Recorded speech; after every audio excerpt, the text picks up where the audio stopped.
Anggota DPRD Kota Surabaya periode 2024-2029 baru saja dilantik dan ada banyak wajah baru di sana.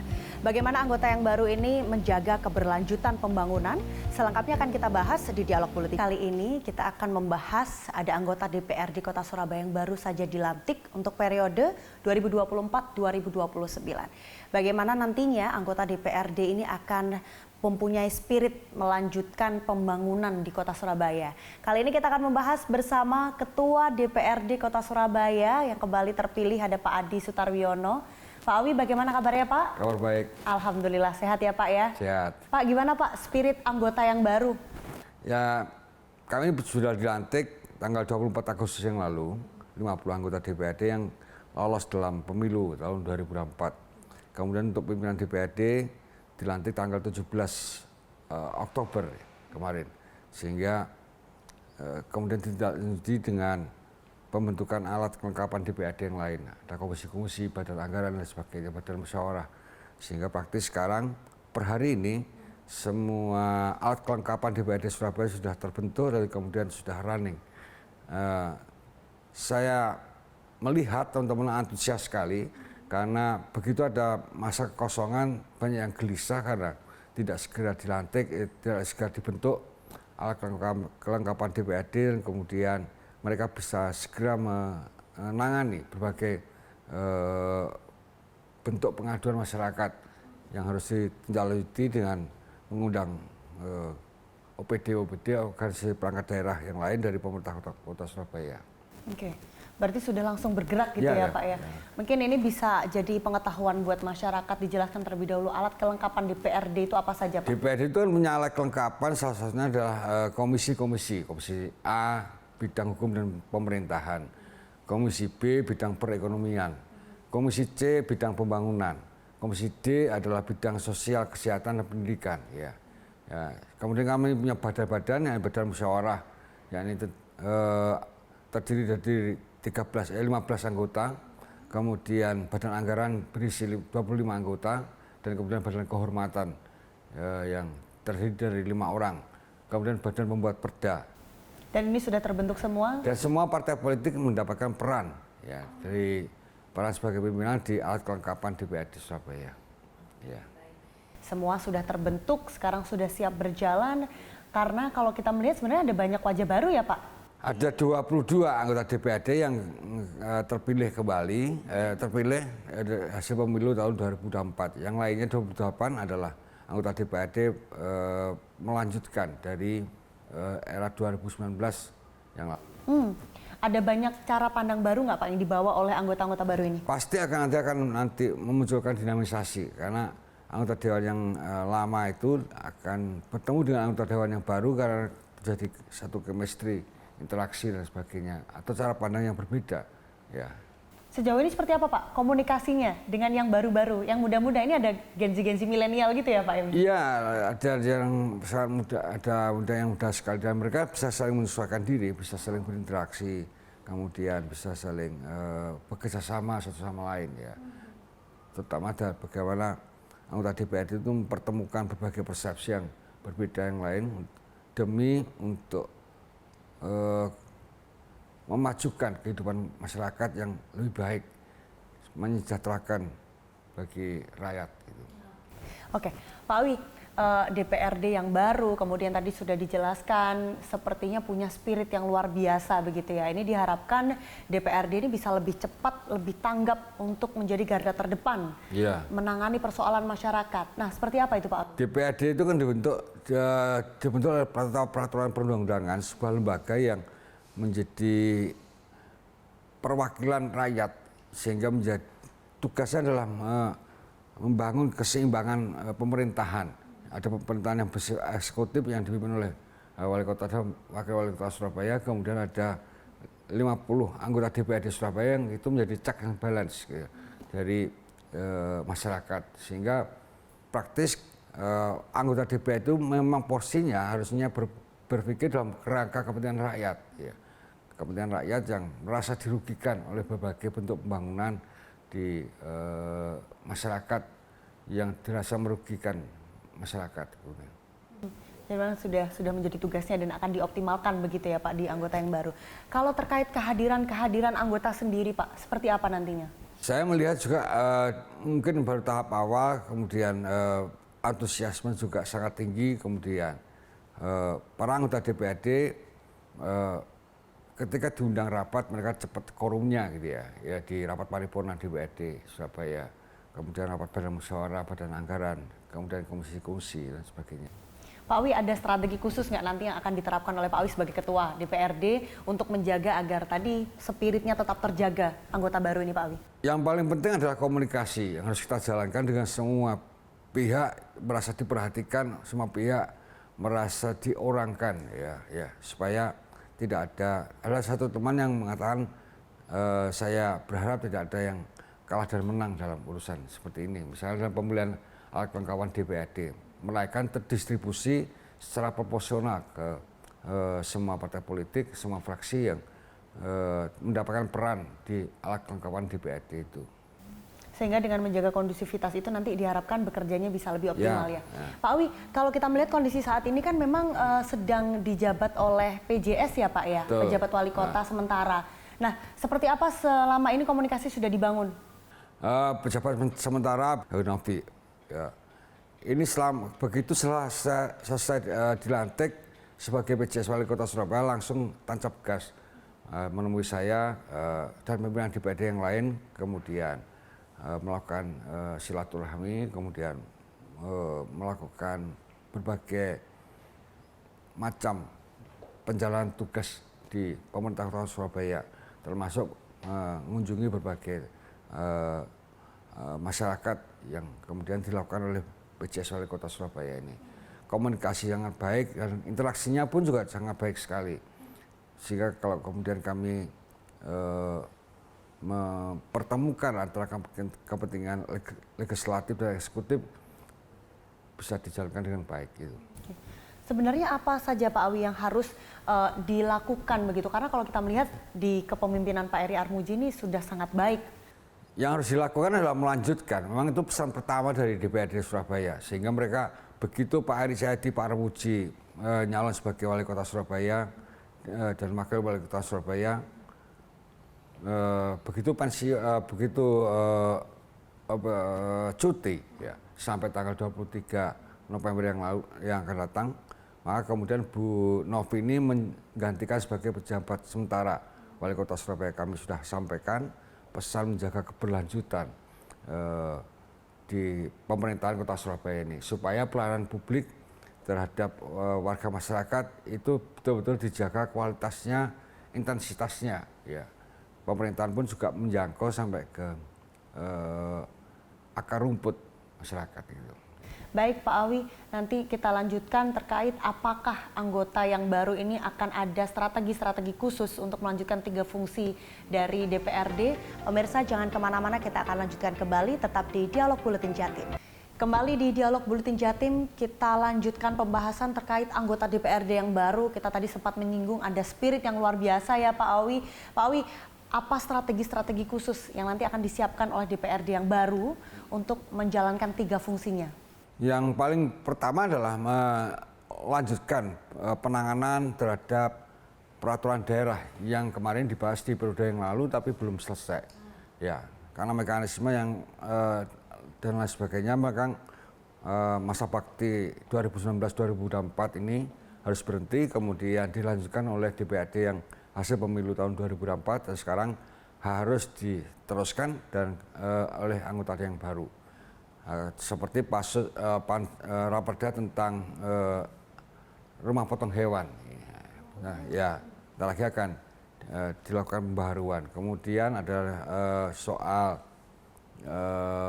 pembentukan PTHKP, merupakan BUMD dari pemerintah Kota Surabaya. Ini kan kemudian harus dituntaskan, ya, termasuk menyelesaikan bagaimana pembahasan APBD yang kemarin dilakukan evaluasi oleh gubernur untuk memang itu hal yang standar gitu ya, sehingga kami harus menindaklanjuti di badan anggaran gitu. Dan DPRD Surabaya kan sudah terjadwal untuk menuntaskan itu sampai Oke.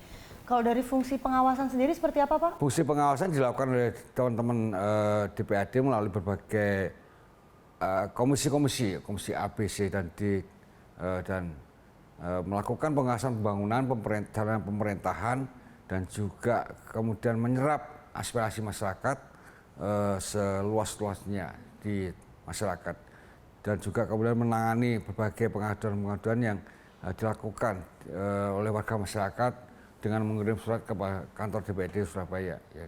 Itu harus kemudian mereka sudah menindaklanjuti dengan para legislator yang lain dengan menggelar rapat-rapat di komisi-komisi itu. Ya. Sehingga mereka mulai terbiasa dengan mitra kerjanya di pemerintah Kota Surabaya. Ya. Karena ada banyak organisasi perangkat kerja yang di tataran pemerintah Kota Surabaya. Jadi memang harus lebih sering gitu ya Pak ya interaksinya agar nanti terbangun chemistry karena ada 22 anggota baru. Pak, tapi kalau Pak Awi sendiri kan memang kalau kita mengingat Pak Awi ini juga ketua DPRD di periode sebelumnya. Apa yang menjadi catatan atau evaluasi Pak Awi dari DPRD sebelumnya untuk diperbaiki di DPRD yang baru Pak? Saya kira sudah banyak yang kemudian ditorehkan oleh anggota DPRD yang lama 2019-2024 dan sekarang harus diperkuat dengan tugas dan fungsi DPRD yang baru hasil pemilu tahun 2024-2029 untuk 5 tahun ke depan. Yang mengesankan bagi saya adalah koneksitas dan kemudian keterbukaan dari semua pimpinan dan anggota DPRD Surabaya. Ini yang kemudian saling mempertemukan berbagai gagasan-gagasan pemikiran di kalangan anggota DPRD, pimpinan DPRD, kemudian dengan masyarakat yang lain, sehingga kami bisa membahas berbagai agenda tepat waktu, itu yang luar biasa. Sinergitas antara DPRD Surabaya dengan Wali Kota Surabaya Pak Eri Cahyadi, Pak Wakil Wali Kota Surabaya Pak Armuji, juga dengan tataran pemerintah Kota Surabaya di periode yang lalu berlangsung sangat luar biasa sekali, sehingga mengesankan bahwa sinergitas antara DPRD dengan Surabaya dengan pemerintah Kota Surabaya berjalan dengan baik di rel yang benar. Gitu. Agenda-agenda yang strategis, penyelesaian APBD misalkan, kemudian penyelesaian raperda atau kemudian melakukan pengawasan-pengawasan pembangunan di lapangan itu dilakukan dengan baik oleh anggota DPRD yang 2019-2024. Berarti sama ya Pak, misinya perubahan untuk melanjutkan begitu ya Pak ya. Jadi evaluasinya catatannya hanya untuk melanjutkan, tidak ada catatan-catatan khusus dari Pak Awi. Oke, Pak Awi, kita bahas tadi sempat disinggung terkait raperda ya Pak ya. Ini kan juga salah satu upaya untuk melanjutkan di DPRD yang baru.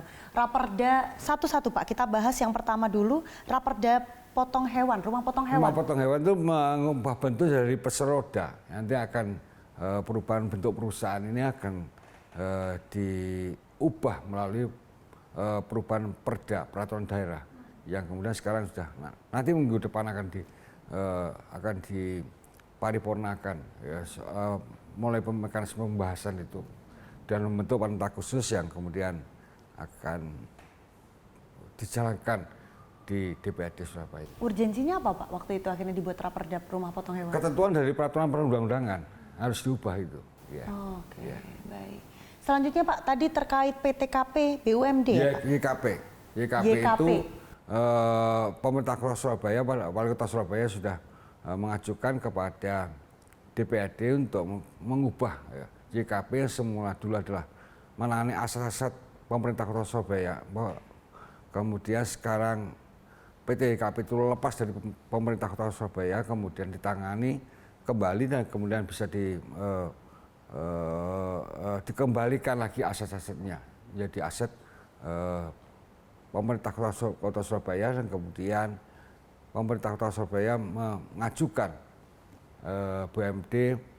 pembentukan BUMD dari PT IKP itu, sehingga betul-betul dikembalikan dalam rangka sejarah yang di mana PT IKP itu untuk kepentingan masyarakat ya pada waktu sejarah pembentukannya gitu.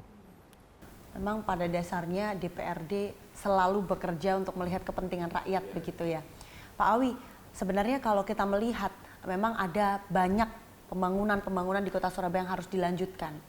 Apa prioritas DPRD Pak untuk melanjutkan pembangunan di Surabaya? Yang pertama adalah menjaga kontinuitas kebijakan pendidikan di pendidikan gratis yang berkualitas yang itu sudah dijalankan dengan baik oleh Pak Eri Cahyadi Pak Armuji selama memimpin Surabaya ini, sehingga kemudian kebanyakan kebijakan-kebijakan itu melanjutkan dari periode yang lalu dan kemudian menginovasi yang baru menjadi lebih lagi menyegarkan. Ya, misalkan pemberian beasiswa pemuda tangguh di mana pemerintah Kota Surabaya memberikan support untuk membantu meringankan beban biaya pendidikan di tingkat SMA dan SMK negeri maupun swasta dan memberikan beasiswa sebesar 200.000 satu bulan langsung ke rekening siswa pemohon. Ya. Kemudian kesehatan pun Pak Eri Cahyadi Pak Armuji banyak memodifikasi dengan memberikan pelayanan kesehatan di mana alokasi sebesar 20% dari APBD sudah kemudian terserap dengan baik. Kemudian kebutuhan warga masyarakat untuk mendapatkan pelayanan yang mudah dari kesehatan, dari rumah sakit, puskesmas juga kemudian berobat di Surabaya ini hanya cukup dengan hanya berbekal KTP saja. Pak Awi, berarti memang ada pendidikan dan juga kesehatan ya yang harus dilanjutkan. Pak, sebenarnya kalau kita melihat memang di Surabaya ada masih banyak PR ya Pak yang harus dilanjutkan dan diperbaiki. Tapi tahan dulu Pak Awi, pemirsa jangan kemana-mana, kita akan lanjutkan tetap di Dialog Buletin Jatim. Pemirsa, kita lanjutkan kembali di Dialog Buletin Jatim, masih bersama saya Ketua DPRD Kota Surabaya, Pak Adi Sutarwiono. Pak Awi, tadi sempat disinggung soal pendidikan, ini harus dilanjutkan untuk akses pendidikan. Kemudian tadi kesehatan, ada yang masih kurang Pak? Kesehatan kita mempunyai rumah sakit baru di Rumah Sakit Surabaya Timur yang sebentar lagi akan diresmikan. Memang jadwal pembangunan itu kan selesai di akhir 2024, sehingga praktis nanti di tahun 2025 kita punya rumah sakit baru namanya Rumah Sakit Surabaya Timur, diresmikan di era pemerintahan Pak Eri Cahyadi Pak Armuji. Kemudian di tahun 2025 Surabaya juga akan menambah lagi satu rumah sakit di Surabaya Selatan, sehingga pembangunan infrastruktur pelayanan kesehatan bagi warga masyarakat ini betul-betul menjadi agenda penting untuk dipenuhi dalam kebijakan pembangunan kita 5 tahun ke depan. Kebetulan memang pertumbuhan ekonomi masyarakat sangat baik dan kemudian pertumbuhan ekonomi juga kemudian menopang penambahan APBD Kota Surabaya di tahun 2025 kita tetapkan dengan kekuatan belanja sampai 12,3 triliun ya, sehingga pengadaan rumah sakit baru itu betul-betul bisa dibiayai dari pemerintah Kota Surabaya melalui APBD-nya yang cukup kuat menopang kebutuhan masyarakat. Berbicara tentang ekonomi ya Pak ya, kalau Pak Awi menilai memang ekonomi di Surabaya cukup baik sehingga bisa menopang APBD. Iya betul. Kalau angka kemiskinan sendiri seperti apa Pak? Pasca kemiskinan itu tetap juga menjadi agenda, tapi catatan kami Pak Eri Cahyadi Pak Armuji itu sudah cukup berhasil menurunkan angka kemiskinan di Kota Surabaya dengan laporan dari semula 2 digit sekarang menjadi 1 digit kalau nggak salah, sehingga parameter kemiskinan di Kota Surabaya ini betul-betul diarahkan pada mereka yang miskin ekstrim ya. Kemudian sehingga intervensi pemerintah Kota Surabaya terhadap kehidupan masyarakat menangani kemiskinan itu betul-betul bisa diarahkan ke sasaran yang tepat gitu. Tapi kalau kita melihat sendiri sebenarnya upaya untuk menekan angka kemiskinan salah satunya dengan membuka lapangan pekerjaan. Iya, iya. Tingkat pengangguran di Surabaya seperti apa Pak Awi? Surabaya kita merasa beruntung bahwa kemudian pertumbuhan ekonomi di Surabaya berlangsung cukup dinamis. Terakhir saya melihat pertumbuhannya 5,7% dan itu juga kemudian pertumbuhan daya beli masyarakat, kemudian pertumbuhan ekonomi juga semakin baik pasca pandemi COVID-19 ya. Yang kemarin memang pandemi COVID-19 sangat memukul kita semua di mana pertumbuhan ekonomi Surabaya sempat terkontraksi sampai -4 ya. Yang itu kemudian banyak usaha-usaha yang kemudian mengalami gulung tikar. Tapi kemudian sudah pulih kembali selama 2 tahun ini dan kemudian kita kuatkan lagi supaya pertumbuhannya semakin optimistik ya di masa depan ya. Oke, Pak Awi, memang kalau kita berbicara terkait kebijakan, pengawasan yang dilakukan oleh DPRD ini menarik ya Pak. Kalau kita bahas salah satunya ini terkait, ini mulai masuk musim hujan. Betul. Nyatanya banjir ini masih ada di beberapa titik di kota Surabaya. Seperti apa Pak Awi? Saya melihat juga kemudian kita bisa menyaksikan bahwa pembangunan salah satu infrastruktur drainase penanganan banjir di kota Surabaya ini sedang dijalankan oleh aparatur pemerintah kota Surabaya dan itu betul-betul diarahkan untuk menanggulangi ancaman banjir bagi warga masyarakat yang selama ini merasa tidak nyaman karena setiap musim penghujan mereka harus bergelut dengan genangan air dengan banjir yang itu membuat mereka tidak nyaman. Gitu. Ya, sekarang drainase saluran air yang baru, kemudian saluran air yang besar, kemudian dibenahi, mumpung juga kemudian sekarang lagi menjelang musim hujan sehingga di daerah-daerah rawan banjir mereka dibangun dengan saluran yang baru. Box culvert itu ya Pak ya, saluran untuk mengurangi angka banjir. Pak Awi, ini kita tadi sudah membahas bagaimana Pak Awi menilai sebagai Ketua DPRD di periode sebelumnya, kemudian sekarang menjabat kembali, ada spirit baru di dominasi, ada wajah-wajah baru di sana. Harapan Pak Awi seperti apa Pak? Harapan saya dengan dilantiknya seluruh anggota Dewan, 50 anggota Dewan, hasil pemilu tahun 2024, akan membuat DPRD Surabaya menjadi merepresentasikan rumah rakyat, karena itu harus bekerja untuk keterwakilan warga masyarakat dan juga harus terbuka menyerap aspirasi masyarakat, harus memperjuangkan aspirasi masyarakat, cara pandang masyarakat yang kemudian itu harus dikoneksikan dengan pemerintahan kota Surabaya ini. Sehingga kehadiran anggota DPRD tahun 2024 dapat mendorong pertumbuhan ekonomi yang lebih baik, mendorong pertumbuhan masyarakat yang lebih baik, dan juga pelayanan publik yang semakin lebih baik. Amin. Harapan kita bersama Pak Awi, selamat bekerja kembali di satu periode ini. Harapan kita bersama DPRD bisa benar-benar menjadi wakil rakyat, mendengarkan aspirasi rakyat dan kemudian termanifestasi ke dalam kebijakan-kebijakan yang terus diawasi oleh DPRD Kota Surabaya. Terima kasih pemirsa, demikian dialog Buletin Jatim kali ini. Saya Belinda Firda mewakili seluruh kru yang bertugas mengucapkan terima kasih dan sampai jumpa.